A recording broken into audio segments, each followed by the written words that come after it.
This is America's Workforce, the voice of working families in Northern Ohio.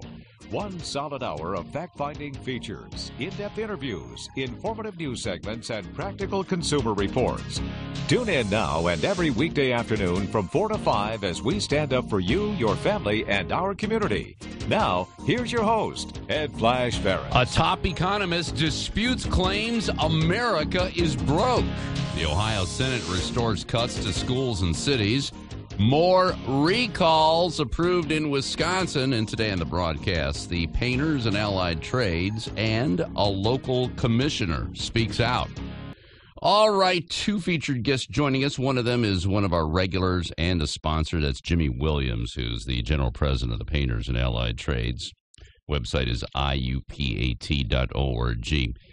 And if you go there, go to the YouTube section, youtube.com/go IUPAT. I'll link you up to a video. We're going to play it when we join Jimmy in a few minutes.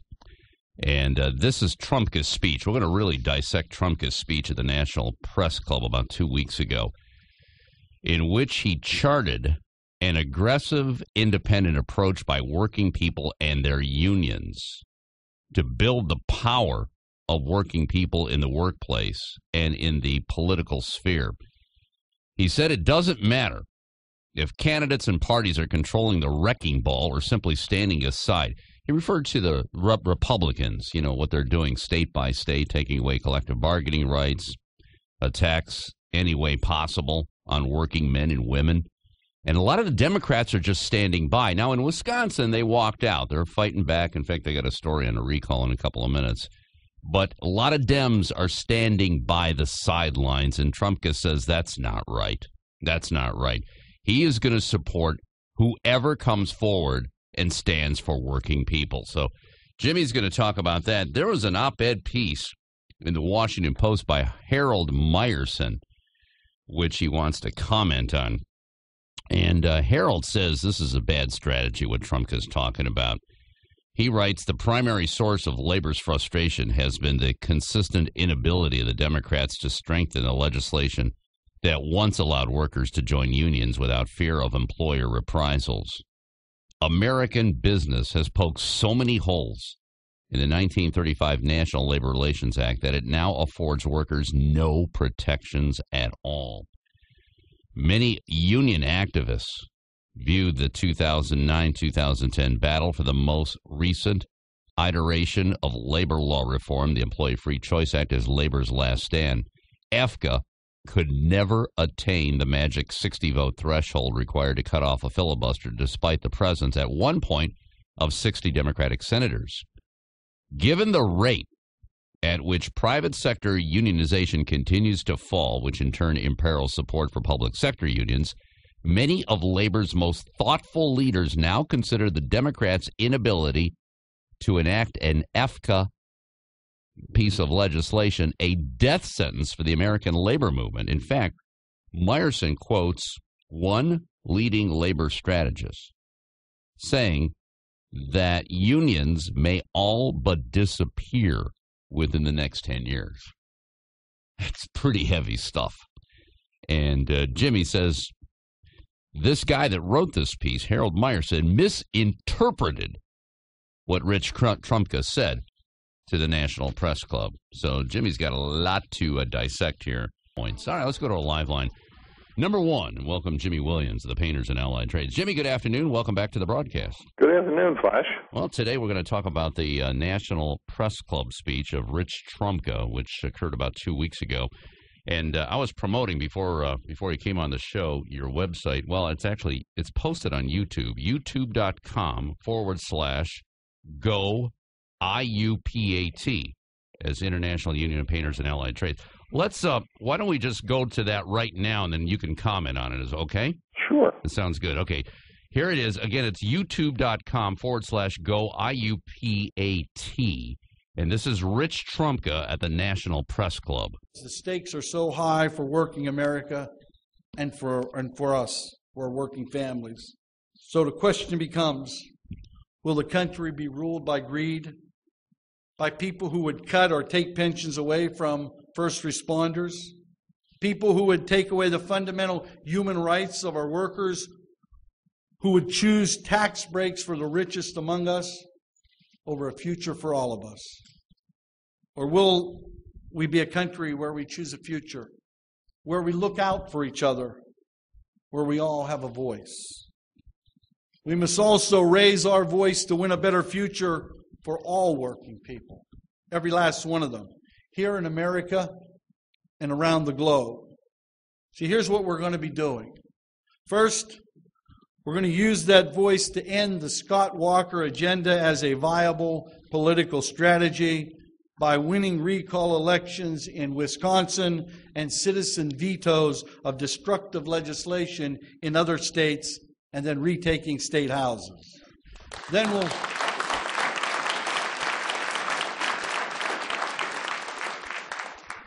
we'll spend the summer holding the elected leaders in Congress as well as states accountable to one measure. Are you improving or are you degrading life for working families? And moving forward, we're looking hard at how we work in this nation's political arena. We've listened hard. And what workers want is an independent labor movement that builds power of working people in the workplace and in political life. The moral character of America is worth fighting for. And that is exactly what working people are going to do in the days and the weeks and the months ahead. Yeah, that was Rich Trumka, the National Press Club. And let's go back to line number one. We have Jimmy Williams of the Painters and Allied Trade. So were you in the audience when Trumka gave that speech a couple weeks ago? No, I wasn't, but we had people there, and I'm going to tell you something. Richie gave me a copy of the speech before he went to the press club. Yeah. And it was the sentiment of many, many labor leaders in Washington, D.C. He speaks for the greater majority of organized labor. We have a different focus now when it comes to these politicians, both Democrat and Republican. It isn't just going to be a one-party nod-your-head support anymore.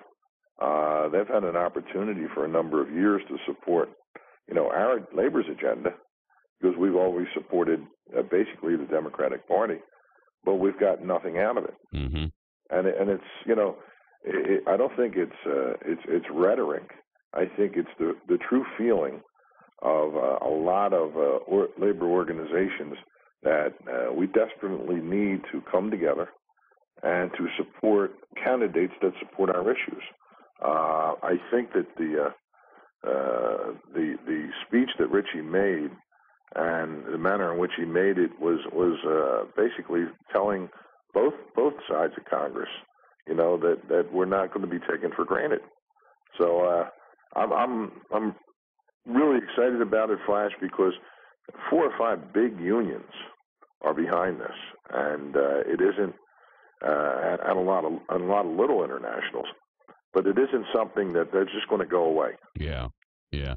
Have you heard anything from the Democrats after that speech? I've had, we had a meeting, believe it or not, with over 40 U.S. senators, and that same, sentiment was given to the 40 U.S. senators. I've been in Washington now about 16, 17 years, and I have never seen the response coming from Congress. Now, I've been over on the Hill many times, spoke to many senators in many different type forums. I've never been in one where 40 U.S. senators met with organized labor because the message has gotten out that we're serious. My own home state, Bob Kasich, who I've known for a number of years, I just, put it plunk and plain to Bobby. And I told him, I said, Bob, it's a new day. And after the meeting, we had caucuses, and we've set up meetings with our lobbyists on the Hill to let them know that it just can't go on. I mean, we've spent millions and millions of dollars, hard-earned dues dollars, fighting, the Senate Bill 5 in Ohio, mm-hmm. fighting in Wisconsin, the Scott Walker agenda, Indiana, Michigan, and in all these states, that money that we're spending was the money that we would normally spend to support politicians. Yeah. And we've just come to the conclusion that, my mother told me a long time ago, charity begins at home. Well, guess what? Home is the organized labor, not the Democratic or Republican Party. Yeah.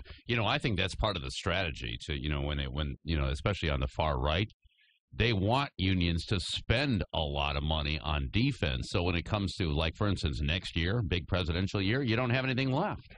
Well, I think that we're all a little bit, more smarter than that when it comes to in the way we're spending our money. I know that, my organization, we put a plan together a year ago when we saw the climate. And, we're putting money away for the election, but basically to educate our members. When organized labor votes in these national elections, they might only be 7% of the private industry, maybe 13%, of the population. Mm-hmm. But they're 24% of the vote. Right. On an average, 24% of the households that vote are organized labor votes. So, do we have to improve upon that? Yeah. And the only way we're going to improve upon that is some of the programs that we have within the AFL-CIO, and that's to get more people involved because, this society is becoming a have and a have-nots. I mean, you're not, I said once before, I believe to you, my unemployed painter in Cleveland paid more taxes than GE or a lot of major corporations. That's ridiculous. That is totally ridiculous. On unemployment, they're paying more taxes than some major corporations in the United States. And you know what? That's just not right. It's not fair. No, it's borderline criminal when you think about it. And I look at the steps that we have to take now. And you talk about these recall petitions in Wisconsin. I can remember, and I've been around a little bit. The last time I was involved in a recall petition was in the early 70s in Philadelphia. The last time. We never took that approach. Well, now these recall petitions are getting a lot of steam, and they're getting a lot of action. And I'm going to tell you right now, people are really fed up with how these policies that are being driven down by governors, whether it be in Ohio, whether it be in Michigan or Wisconsin or New Jersey, wherever, or Pennsylvania. Mm-hmm. I mean, we got right-to-work battles up in the New England states that we never had before, both in Maine, New Hampshire.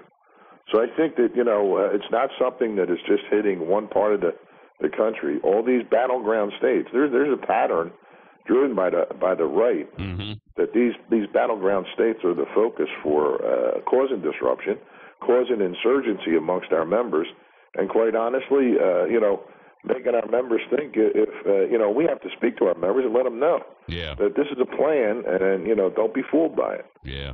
Well, there's been some progress here. You've been watching some of these elections. That one in New York last week? Yeah, New York. The 23rd election in New York. I think there was 2 times in the history of the United States that was controlled by a Democrat, and some of the positions of the far right with Ryan's plan and his budget. And yesterday they voted in up or down on in Congress on balancing the budget and not to overspend. Well, you know what? People don't want to hear that when it comes to cutting Medicare and Medicaid. Nope. And that is exactly what won that election up there. That was the one issue, that won the election up in New York. And we have a few more special elections coming up. I think you're going to see a trend there. But what we have to do is we got to get out of the Beltway and start focusing in on the New York upstate elections and these elections around the country. Out in California, there's one coming up. So I think that basically what we have to do is we have to get back to the grassroots and our members and talk to our members and explain to them, the need for them to get involved. Yeah. And it doesn't matter, Republican or Democrat or independent, as long as they support working men and women. That party doesn't mean anything at this point. Is that what I'm hearing? Well, for sure. And you got one of the better supporters in Congress in Ohio and Latourette. I mean, he's always been there for organized labor on all the committees, all the subcommittees. He's been the one voice that we can count on. As a matter of fact, there was we had 2 key votes in Congress earlier this year that we won one and we tied one, And that was with the Republican support that we got in Congress. So the message that we sent to senators when we met with them is, hey, it's no more business as usual. And if we have to go on the other side of the aisle, we're going to go on the other side of the aisle. And we have. And we've reached out to the Republicans and said, look, we're for people that are going to help us. Yeah, yeah. When you talk about educating your members, you hit it right on the head, Jimmy, because I found out this a couple months ago, John Kasich got about 31, maybe 32% of the union vote in Ohio. Mm-hmm. That's like wrong. Well, it's unbelievable, but I know that, and not only members, but the general public. I was at a sad situation last week. I was at a viewing of a relative, and a cousin I very rarely see. So, Jim, you're involved with in Washington with the politics. You got to do something about this. They're destroying this country. I said, do you really know what's going on? And here's a guy whose one son is in Iraq. Okay, he has no idea. He just wants to blame the Democrats, blame Obama. He has no idea what's driven this country to the brink of bankruptcy was the wars and the spending that went on. And there's a great chart, and I don't know if you got it. If I'll have my communications department send it to you about the debt and which presidents are responsible for more debt, the Democrats, the Republicans. And the trillions and trillions of dollars that we have in debt are the majority of it has been under the Republican administration. But they've done such a good PR job that our members don't see it. Yeah. So the education is a key, and we constantly got to re-educate our members on what we're going to do and how we're working for them, because some of these guys have lost touch. Yeah. Speaking of misinterpreting things and losing touch, there's a really good piece in the Washington Post that I know you want to talk about. Not good for labor. I mean, this is somebody that's really talking about the end of organized labor. Could we do that in the next break? Certainly. Okay, real good. Right. 27 past the hour. Jimmy Williams of the Painters and Allied Trades. Our website, by the way, is IUPAT.org. Also, we got Lake County Commissioner Dan Troy coming up. He was recently at the White House. We'll talk about that and more. All on Labor Radio, 1490 WERE. Let's go back to line number one. We have Jimmy Williams of the Painters and Allied Trades. IUPAT.org is their website. Jimmy, let's talk about Harold Meyerson. I guess he wrote a column for the Washington Post called Labor's Hail Mary Pass. This was published a couple weeks ago. And he took on Rich Trumka's declaration at the National Press Club that labor would distance itself from the Democratic Party. And he wasn't too friendly to unions in the article, was he? No, and there's a lot of facts in the article that are the truth, and that's the fact that since Lyndon Johnson's presidency, okay, when we have had the majority in the House and the Senate, we've done absolutely nothing to help make organizing workers a little bit easier. Okay, if anything, we've gone the other way, or the Congress has gone the other way in interpretation of the National Labor Relations Act, and it's harder and harder. Basically, when you have to organize someone in the construction industry, which I'm in, there's two ways of organizing. One, in the public sector, they can do it by legislation with the governors, okay, and they can do it by executive order. But in our elections in the construction industry, it's a vote up or down. And there's a process that you go through that is just unbelievable. That's the reason we haven't had the success. Not that we don't start out with the majority. We start out with the majority of the people supporting, to join the union and signing pledge cards of such. And then during the process, they're messed with the company, and there is no enforcement of the act. So, the truth is that all of these politicians that we've helped elect, and last year the AFL-CIO, or I should say next year, the AFL-CIO will spend collectively among its affiliates over $250 million to elect public officials.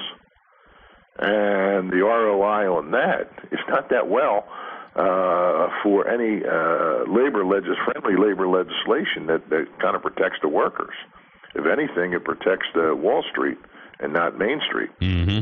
So, I mean, Myerson's article, quite honestly, sets the stage for us to do a better job in educating our members on what the real battle is, not believing the sound bites that they get on 15 and 30-second, commercials, and to basically go back to their roots, and that is, the organized labor roots that are going to protect their jobs, because they're not getting it from Congress. Yeah. The funny part about it, too, if you take off all the restrictions, a good example, we have the communication workers on all the time.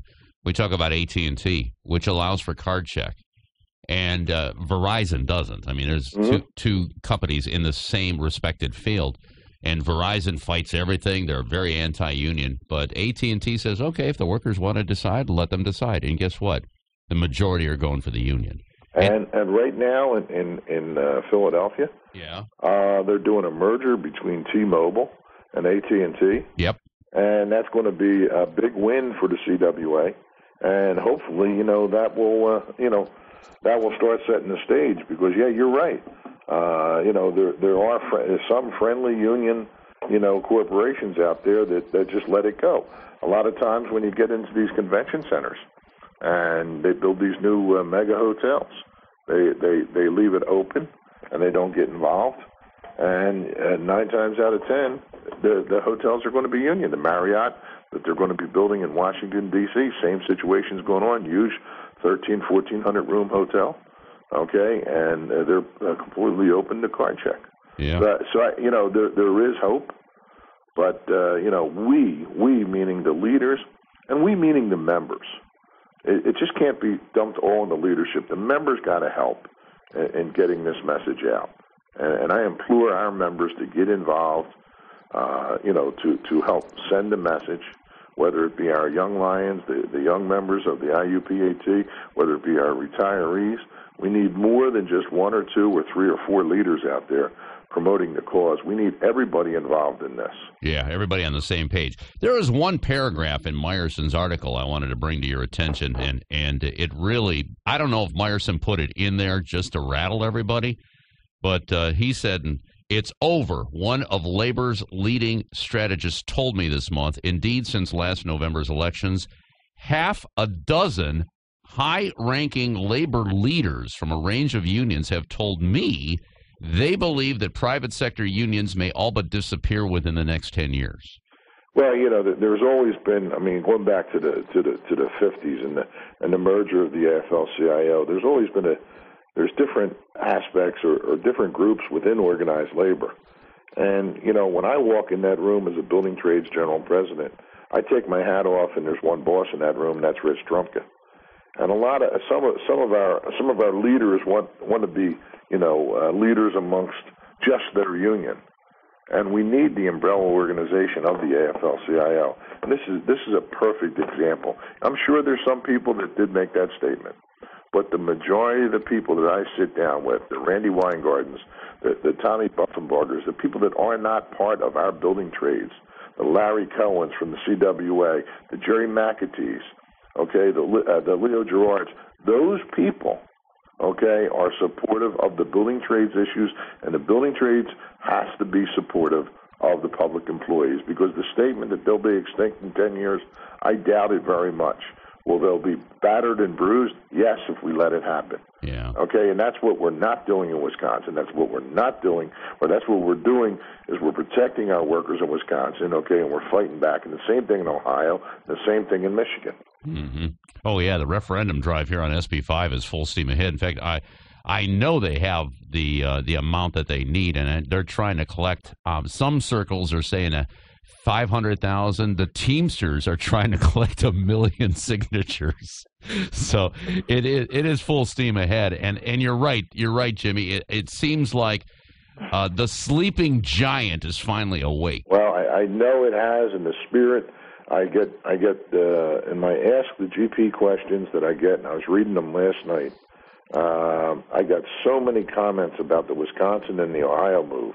And Jimmy, we got to do more. Jimmy, we got to be out there more. And we're a big player in both of those states. And when I say that, we put our money up and we put our membership up. and we intended to continue that battle in our labor table, collective organization of all organizing labor, not just the AFL-CIO, in fighting this battle back.